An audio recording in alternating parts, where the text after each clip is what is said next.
তো আজকে চলে এসেছি উদয়পুর। সাত সকালে ভাত খেয়ে যাব, কারণ ভাত নিয়ে গিয়ে দুপুরে অনেক সময় নষ্ট হয়ে যেতে পারে, বা দুপুরে ভাত খেতে অনেক সময় ভালো লাগে না, তার জন্য সাত সকালে গরম গরম খেয়ে যাওয়াই বেটার।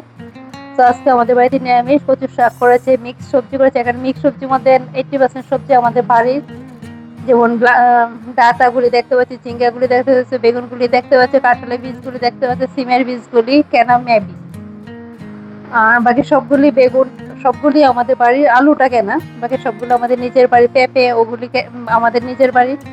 তো আর ডাল করেছে আম দিয়ে, আর শাক, প্রচুর শাক করেছে। প্রচুর শাকগুলি কেনা না, বাট আমাদের বাড়ির পাশ থেকে নেওয়া, কারণ আমাদের বাড়ির আশেপাশে প্রচুর প্রচুর শাক থাকে।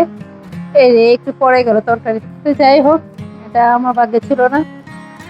তো আমার কাছে তরকারির মধ্যে যদি সিমের বীজ দেয়, সেটা খেতে খুবই ভালো লাগে। সিমের বীজ দিয়ে যে কোনো আইটেম রান্না করলে আমার খুব ভালো লাগে খেতে। আচ্ছা, কচু শাকটার মধ্যে একটু মিষ্টি দেয়নি, কারণ মিষ্টি দিলে আমি একটু মানে মার সাথে একটু ইয়া করি যে কেন মিষ্টি দিয়েছে। বাট কচুর শাক কিছু কিছু জিনিস তো মিষ্টি দিতে লাগে, বাট এটার মধ্যে দেয়নি, তো সেরকম ভালো।